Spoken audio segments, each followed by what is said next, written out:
Hello दोस्तों, आप सभी का स्वागत है मेरे इस यूट्यूब चैनल पर। मेरा नाम है भीम सोनकर और आप देख रहे हैं छत्तीसगढ़ जीके के बारे में। और आज का हमारा जो छत्तीसगढ़ जीके का जो टॉपिक है वो है का छत्तीसगढ़ का परिवहन के बारे में। तो यह हमारा छत्तीसगढ़ का 17 नंबर का क्लास है। इससे पहले 1 से लेकर 16 तक के क्लास अपलोड हो चुके हैं, जिसमें छत्तीसगढ़ की महत्वपूर्ण टॉपिकों को लेकर चर्चा की गई है, जिसे आप जरूर देखिए। आप YouTube में केवल भीम सर लिख के सर्च करेंगे, उसके बाद आपको मेरे चैनल दिख जाएगा, जिसमें आप अंदर जाकर पूरे वीडियो को लाइन से देख सकते हैं, 1 से लेकर 16 तक के पूरे टॉपिकों को। तो आज का हमारा जो टॉपिक है छत्तीसगढ़ के परिवहन को लेकर, परिवहन से एग्जाम में क्या क्या प्रश्न आते हैं उनको लेकर डिटेल नोट्स वीडियो दोनों आपको देखने मिलेंगे। तो चलो स्टार्ट करते हैं। इससे पहले मैं बता दूं, कैरियर एकेडमी दल्ली राजरा छत्तीसगढ़ के द्वारा MCQ ऑब्जेक्टिव टेस्ट प्रोग्राम प्रारंभ किया गया है और आज का हमारा दिनांक है 18/6/2020।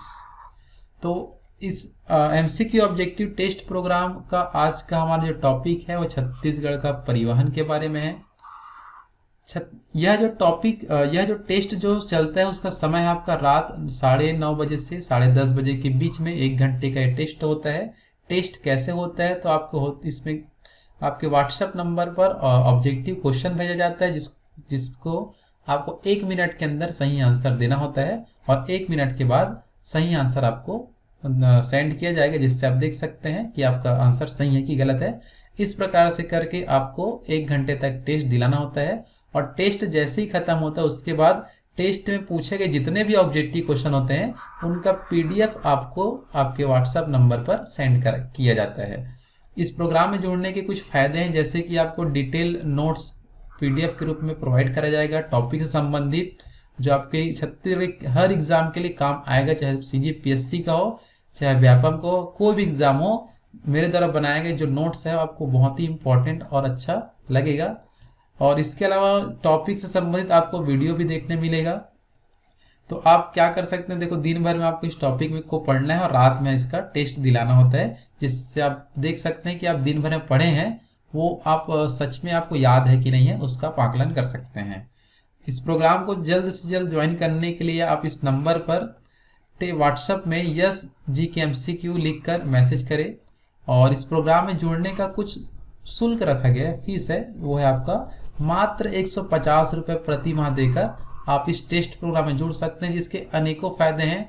आपको डिटेल नोट्स, वीडियो, पूछे गए क्वेश्चनों का PDF और साथ ही साथ आपको मेरिट लिस्ट भी जारी किया जाता है। तो ये तमाम सुविधाएं आपको मात्र 150 रुपये प्रति माह पर मिल रहे हैं। तो जल्द से जल्द इसका लाभ उठाएं और लाभ उठाते ही आप कोई भी एग्जाम फाइट करेंगे तो आपको लगेगा कि हम कुछ पढ़कर एग्जाम दिला रहे हैं। और पेमेंट करने के लिए आप इस नंबर पर गूगल पे या फोन पे कर सकते हैं पेमेंट करने के लिए, ठीक है।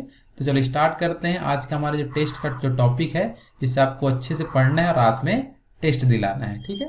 तो हमारा टॉपिक है छत्तीसगढ़ का परिवहन। तो चलो देखते हैं कि छत्तीसगढ़ के परिवहन के बारे में। तो छत्तीसगढ़ का जो परिवहन है इसको 4 भागों में बांटा गया है। पहला है अपन का सड़क परिवहन, दूसरा है रेल परिवहन, तीसरा है वायु परिवहन और चौथा है जल परिवहन। तो इन चारों परिवहनों से लेकर आपको महत्वपूर्ण जानकारी अच्छे से याद करना है।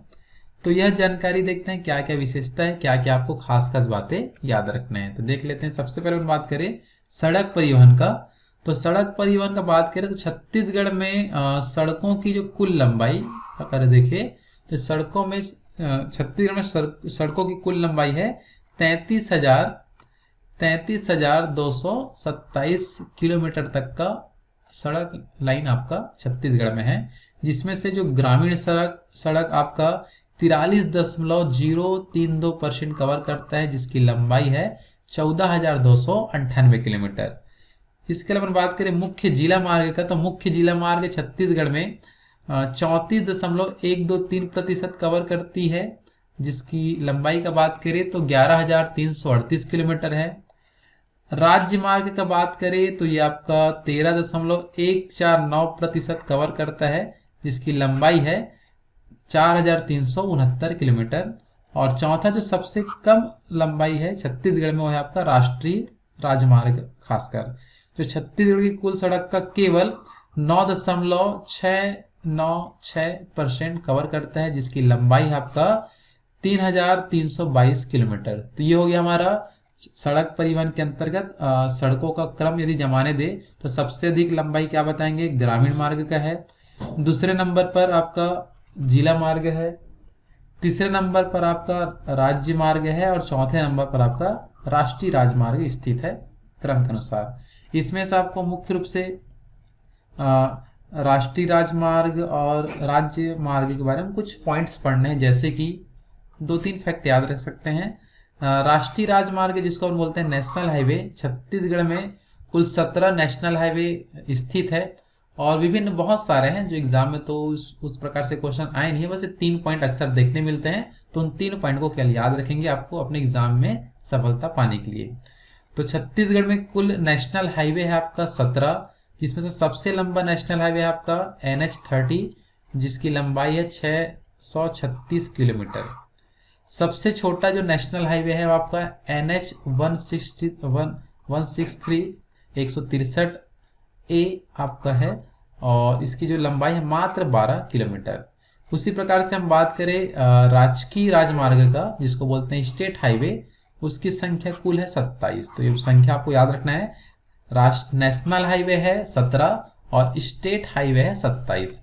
स्टेट हाईवे में सबसे लंबा है आपका स्टेट हाईवे नंबर 5 और सबसे छोटा है आपका स्टेट हाईवे नंबर 14। तो ये आपको इतना प्रमुख याद रखना है सड़क परिवहन के अंदर, इतना पॉइंट देख लेंगे तो आसान से आपका क्वेश्चन बन जाएगा। ठीक है, नेक्स्ट आगे बढ़ते हैं। सेकंड नंबर का जो हमारा परिवहन है वह अपन का रेल परिवहन। तो हम जो रेल परिवहन का बात करें तो रेल परिवहन का सबसे महत्वपूर्ण विशेषता है कि वर्ष 1880 में राजनांदगांव से नागपुर तक मीटर गेज लाइन की नींव रखी गई थी, ये आपको मुख्य रूप से याद रखना है। और प्रदेश में सर्वप्रथम जो रेल का जो संचालन हुआ था 27 नवंबर 1888 में मुख्य रूप से सर्वप्रथम रेल लाइन का संचालन हुआ था। और ये जो रेल लाइन छत्तीसगढ़ से होते हुए गया था, लेकिन कहाँ से स्टार्ट हुआ था तो बंगाल से चला था, जो बंगाल से नागपुर तक गया था, जिसमें छत्तीसगढ़ से होते हुए ये मार्ग गुजरा था। ठीक है, नेक्स्ट अपन बात करें तो बिलासपुर जो रेल मंडल था, अभी तो बिलासपुर रेलवे जोन बन चुका है, लेकिन बिलासपुर रेल जोन बनने से पहले था आपका रेल मंडल मतलब इसको बोलते हैं डिवीजन। तो आपका जो रेल मंडल की जो बिलासपुर रेल मंडल की जो स्थापना हुआ था ये हुआ था सन 1900 के अंतर्गत। ठीक है, ये जो आपका कलकत्ता रेलवे के अधीन था उस समय बिलासपुर खासकर। ठीक है ना, तो देखो एक रेल मंडल और रेल जोन का मुख्य अलग अलग अर्थ होता है। तो पूरे भारत देश में अभी वर्तमान में कुल 18 रेलवे जोन है। कितने रेलवे जोन है बताइए? 18 रेलवे जोन है, जिसमें बिलासपुर भी एक रेलवे जोन है आपका दक्षिण पूर्व मध्य रेलवे। लेकिन रेल मंडल होता यह है कि जो 18 जो रेल जोन होते हैं उसी के अंदर ये जोन जब छोटे छोटे भागों में बढ़ते हैं तो उन्हें हम बोलते हैं रेल मंडल। क्या बोलते हैं? रेल मंडल। जैसे उदाहरण के लिए मैं आपको बताऊं कि बिलासपुर जो रेलवे जोन है उसके अंतर्गत कुल 3 रेल मंडल आते हैं। कितने रेल मंडल आते हैं? 3 रेल मंडल आते हैं। उस 3 रेल मंडल में अपन देखते हैं कौन कौन सा रेल मंडल है, उसको मैं लिख देता हूं। तो जो 3 रेल मंडल में से सबसे पहले जो रेल मंडल है वो है आपका बिलासपुर खुद एक रेलवे जोन भी है और रेल मंडल भी है। ठीक है, इसके अलावा अपन सेकंड है अपन का रायपुर। ठीक है, सेकंड क्या है? रायपुर। और तीसरा है अपन का नागपुर। तो ये आपके रेल मंडल हैं। और बिलासपुर रेल मंडल की स्थापना हुआ है आपका सन 1900 में खास करना, ये आपको मुख्य रूप से याद रखना है। लेकिन अपन बात करेंगे आगे चल के रेलवे जोन के बारे में, तो आपको जानने मिलेगा कि बिलासपुर रेलवे जोन की स्थापना कब होगा। ठीक है, चलो आगे बढ़ते हैं। नेक्स्ट हमारा जो पॉइंट है छत्तीसगढ़ में रेल लाइन की जो कुल लंबाई है वो है आपका 1196 किलोमीटर। और छत्तीसगढ़ का सबसे लंबा रेलवे प्लेटफॉर्म है आपका वो है आपका बिलासपुर रेलवे स्टेशन का। तो छत्तीसगढ़ में सबसे लंबा रेलवे प्लेटफॉर्म है बिलासपुर रेलवे स्टेशन का। नेक्स्ट पॉइंट अपन का जो छत्तीसगढ़ एक्सप्रेस छत्तीसगढ़ एक्सप्रेस जो है वो बिलासपुर जंक्शन से अमृतसर जंक्शन के बीच चलती है, ये मुख्य रूप से याद रखना है। ठीक है, नेक्स्ट आगे फैक्ट देखते हैं। तो नेक्स्ट हमारा है दक्षिण पूर्व मध्य रेलवे के बारे में। किसके बारे में है? दक्षिण पूर्व मध्य रेलवे के बारे में। तो दक्षिण पूर्व मध्य रेलवे की जो स्थापना हुआ है आपका, घोषणा किया गया था 1998 में, और बिलासपुर जो रेलवे जोन की स्थापना हुआ है 1 अप्रैल 2003 को। तो इससे पहले मैं आपको बता चुका हूं, बिलासपुर रेलवे जोन बनने से पहले रेलवे मंडल था। तो रेल मंडल के रूप में ये बना था सन 1900 में, और रेलवे जोन के रूप में स्थापित कब हुआ है? 1 अप्रैल 2003 में। दोनों में अंतर आपको समझ में आ चुका होगा कि जोन के अंदर, किसके अंदर? जोन के अंदर आपके क्या होते हैं? मंडल होते हैं खासकर। ठीक है, जोन के अंदर क्या होते हैं? मंडल। जैसे कि अपन का बिलासपुर जोन के अंतर्गत कितने मंडल स्थित है? तो क्या बताएंगे? 3 मंडल। जैसे कि फिर से बता देता हूँ, एक है अपन का बिलासपुर, दूसरा है अपन का रायपुर, और तीसरा है अपन का नागपुर। ये है आपके 3 रेल मंडल, और रेलवे जोन जो है वो बिलासपुर में स्थित है। ठीक है, तो आप याद रखना, बिलासपुर रेलवे जोन भी है और रेल मंडल भी है, ये आपको मुख्य रूप से याद रखना है। ठीक है, और ये जो आपका दक्षिण पूर्व मध्य रेलवे है, इसका स्थापना तो आप देख ही चुके हैं कि 1 अप्रैल सन 2003 में हुआ है। और जो भारत में 16वां नंबर का ये रेलवे जोन था। कौन सा नंबर का? 16वां नंबर का। और अपन के पूरे भारत में अब तक कितने रेलवे जोन स्थापित हो चुके हैं? 18 रेलवे जोन स्थापित हो चुके हैं अब तक, जिसमें बिलासपुर कौन से नंबर का था? आपका 6वां नंबर का रेलवे जोन था। ठीक है ना। अगर अपन बात करें बिलासपुर रेलवे जोन से राजस्व का, कि है बिलासपुर रेलवे जोन से भारतीय रेल को कितना राजस्व प्राप्त होता है? तो इसको आपका कुल 1/6वां हिस्सा SECR बिलासपुर से भारतीय रेल को प्राप्त होता है खासकर। ठीक है, अगर मतलब कुल 6 हिस्से में 1 हिस्सा बिलासपुर रेलवे जोन से भारतीय रेल को प्राप्त होता है राजस्व खासकर। ठीक है, तो ये हो गया हमारा दक्षिण पूर्व मध्य रेलवे के बारे में। ठीक है, नेक्स्ट हम आगे बढ़ते हैं। नेक्स्ट कुछ पॉइंट अपन देखते हैं, जैसे कि संयुक्त उपक्रम कंपनी द्वारा प्रथम चरण में 4 रेल परियोजना क्रियान्वयन हेतु चिन्हांकित किया गया है। जो प्रथम चरण के लिए 4 रेलवे परियोजना क्रियान्वित किए जाएंगे, जिसमें सबसे पहला अपन बात करें तो डोंगरगढ़ से लेकर आपका कटघोरा तक रेल लाइन बिछाया जाएगा, जिसकी कुल लंबाई होगा 270 किलोमीटर। दूसरा होगा आपका रायपुर से लेकर बलौदाबाजार तक का रेल लाइन बिछाया जाएगा, जिसकी कुल लंबाई होगा 310 किलोमीटर। तीसरा अपन बात करें तो अंबिकापुर से लेकर बरवाडीही, जिसके अंतर्गत 182 किलोमीटर रेल लाइन बिछाई जाएगी। और चौथा आपका सूरजपुर से लेकर परसा तक कुल 122 किलोमीटर की रेल लाइन बिछाई जाएगी। तो ये नवीनतम रेल लाइन बिछाए जाने में इतना आपको मुख्य रूप से याद रखना है। ठीक है, नेक्स्ट आगे बढ़ते हैं। नेक्स्ट अपन का है दंडकारण्य रेल नेटवर्क। तो ये जो आपका दंडकारण्य रेल नेटवर्क है, इसके तहत क्या किया जा रहा है तो अपन देख सकते हैं। तो छत्तीसगढ़ में जो प्रदेश के जो दक्षिणी भाग को रेल नेटवर्क से जोड़ने हेतु 235 किलोमीटर लंबी, कितना आपका 235 किलोमीटर लंबी रेल मार्ग का निर्माण वर्ष 2020-21 तक पूर्ण करने का लक्ष्य लिया गया है। किसके तहत? आपका दंडकारण्य रेल नेटवर्क के माध्यम से। और ये जो दंडकारण्य रेल नेटवर्क है, ये 2 चरणों में कंप्लीट होगा। कितने चरणों में? 2 चरणों में कंप्लीट होगा। जिसके तहत जो प्रथम चरण में क्या किया जाएगा? तो प्रथम चरण में क्या होगा? जो दल्ली राजहरा से रावघाट तक रेल लाइन बिछाया जाएगा। कहां से कहां तक? दल्ली राजहरा से रावघाट तक रेल लाइन बिछाया जाएगा, जिसकी कुल लंबाई कितना होगा? 95 किलोमीटर। कितना होगा आपका? 95 किलोमीटर। कहां से कहां तक? आपका दल्ली से रावघाट तक खासकर। ठीक है, और दूसरा चरण के तहत देखा जाएगा जो रावघाट से जगदलपुर तक। कहां से कहां तक? आपका रावघाट से इस जगदलपुर तक रेल लाइन बिछाया जाएगा, जिसकी कुल लंबाई आपका 140 किलोमीटर। और 195 और 140 दोनों को अपन जोड़ेंगे तो आपका 235 किलोमीटर तक का रेल लाइन यहाँ पर मुख्य रूप से बिछाया जाएगा, जिसको आपको यहाँ से याद रखना है। ठीक है, तो 2 चरणों में इसको कंप्लीट करने का लक्ष्य है। तो नेक्स्ट आगे बढ़ते हैं। दंडकारण्य रेल नेटवर्क में इतना आपको महत्वपूर्ण याद रखना है, ठीक है। इसके अलावा बात करें तो छत्तीसगढ़ में रेल कॉरिडोर से संबंधित कुछ फैक्ट देखते हैं। जैसे इसमें बताया गया है कि राज्य में केंद्रीय रेलवे बोर्ड और राज्य शासन और आपका जो SECL की संयुक्त भागीदारी से आपका 4.5 हजार करोड़, कितना करोड़, 4.5 हजार करोड़ की लागत से रेल कॉरिडोर का निर्माण किया जा रहा है।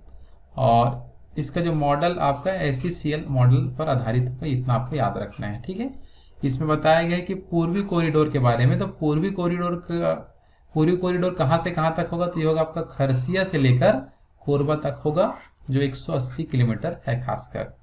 और अपन बात करें पूर्वी पश्चिमी कॉरिडोर का, तो ये 131 किलोमीटर तक होगा, जो गेवरा रोड से पेंड्रा रोड तक होगा। खासकर आपको मुख्य रूप से फैक्ट के रूप में आपको इसको मुख्य रूप से याद करना है, ठीक है। तो रेल कॉरिडोर से संबंधित 2 फैक्ट आपको याद रखना है। पहला चीज आपका पूर्वी कॉरिडोर और दूसरा आपका पूर्वी पश्चिमी कॉरिडोर। याद रखना है कि कहां से कहां तक ये स्थापित किया जाएगा और कितना किलोमीटर स्थापित किया जाएगा, ठीक है। नेक्स्ट आगे बढ़ते हैं। नेक्स्ट अपन कहें मेट्रो रेल के बारे में। तो मेट्रो रेल का अपन बात करें तो अपने छत्तीसगढ़ में मेट्रो रेल कहाँ कहाँ बिछाया जाएगा, तो राज्य में राजनांदगांव से दुर्ग, दुर्ग से रायपुर, रायपुर से नए रायपुर के मध्य आधुनिक व तीव्र रेल संपर्क के उद्देश्य से मेट्रो रेल परियोजना की घोषणा की गई है। इसे वर्ष 2021 तक पूर्ण करने का लक्ष्य रखा गया है और जिसका लागत बताया गया है आपका 20,000 करोड़। कितना करोड़, 20,000 करोड़ की लागत से निर्मित स्थापित होगा अपन का मेट्रो रेल खासकर, ठीक है, जो 3 चरणों में स्थापित होगा। कितने चरणों में, 3 चरणों में। देखते हैं क्या क्या। प्रथम चरण के तहत आपका दुर्ग से लेकर रायपुर तक के मेट्रो रेल बिछाई जाएगी 45 किलोमीटर तक। द्वितीय चरण के तहत आपका राजनांदगांव से लेकर दुर्ग के बीच रेल लाइन बिछाई जाएगी मेट्रो रेल, ये भी 45 किलोमीटर का होगा। तृतीय चरण के तहत आपका जो तेलीबांधा रायपुर से नया रायपुर तक रेल लाइन बिछाई जाएगी, जिसकी कुल लंबाई होगा 140 किलोमीटर, ठीक है। इसके अलावा कुछ विशेष पॉइंट देखते हैं रेल संबंधी। तो आपको जो जगदलपुर से विशाखापट्टनम जो रेल मार्ग आपका SECR मतलब साउथ ईस्ट सेंट्रल रेलवे के का भाग नहीं है, ये आपको याद रखना। एग्जाम में घुमाने के लिए अक्सर आता है कि यह किसका भाग है, तो यह भाग है आपका तटीय रेलवे भुवनेश्वर का। यह भाग है, किसका भाग है, तटीय रेलवे भुवनेश्वर का भाग है। कौन सा रेल मार्ग, जगदलपुर से विशाखापट्टनम रेल मार्ग है, जिसके तहत आपका जापान को लौह की आपूर्ति इसी विशाखापट्टनम बंदरगाह के माध्यम से पहुंचाया जाता है, ठीक है। नेक्स्ट हम बात करें आगे, तो नेक्स्ट अपन का है वायु परिवहन के बारे में। तो वायु परिवहन का सबसे इंपॉर्टेंट फैक्ट देखें तो छत्तीसगढ़ राज्य का एकमात्र जो आपका स्वामी विवेकानंद विमानतल एयरपोर्ट रायपुर के माना क्षेत्र में 2012 से स्थित है खासकर। तो छत्तीसगढ़ राज्य का एकमात्र जो एयरपोर्ट का नाम क्या है, तो क्या बताएंगे, स्वामी विवेकानंद विमानतल, जो रायपुर के माना क्षेत्र में है, जो कब से स्थापित है, वर्ष 2012 से ये मुख्य रूप से स्थापित है, ठीक है। इसके अलावा अपन आगे बात करें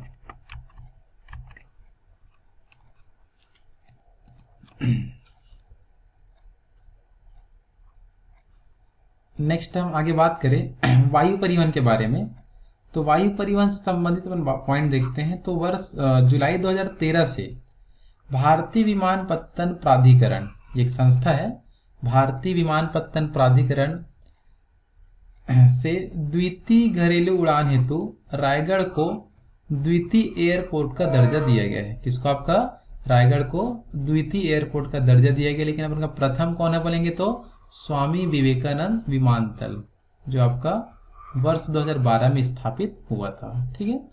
नेक्स्ट आगे बढ़ते हैं। तो अगर क्वेश्चन आता है कि छत्तीसगढ़ में कुल कितने हवाई पट्टी है, तो आपको क्या बताएंगे, 8 हवाई पट्टी स्थित है, जिसमें देखते हैं सबसे पहले आपका है बैकुंठ हवाई पट्टी, दूसरा है आपका दरिमा हवाई पट्टी जो अंबिकापुर में स्थित है, तीसरा अपन बात करें अगरडी हवाई पट्टी जो जशपुर में स्थित है। चौथा बात करें जिंदल हवाई पट्टी, तो ये आपका रायगढ़ में स्थित है। पांचवा बात करें कोरबा हवाई पट्टी, तो ये कोरबा के अंतर्गत है। छठवा देखिए बिलासपुर हवाई पट्टी जो आपका चकरभाटा बिलासपुर में स्थित है। सातवां देखिए नंदनी हवाई पट्टी जो भिलाई में स्थित है। और आठवां है आपका जगदलपुर हवाई पट्टी जो जबलपुर में है, ठीक है, सॉरी जगदलपुर में है।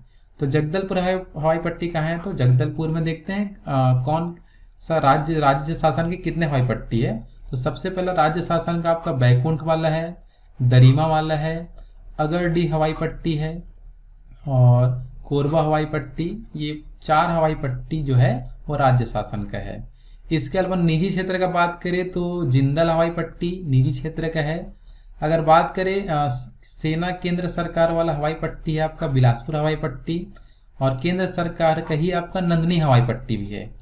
और जो आपका DRDO के अधीन जो डिफेंस रिसर्च डेवलपमेंट ऑर्गेनाइजेशन का जो मुख्य हवाई पट्टी है वो है आपका जगदलपुर हवाई पट्टी जो DRDO के अधीन मुख्य रूप से है, ठीक है।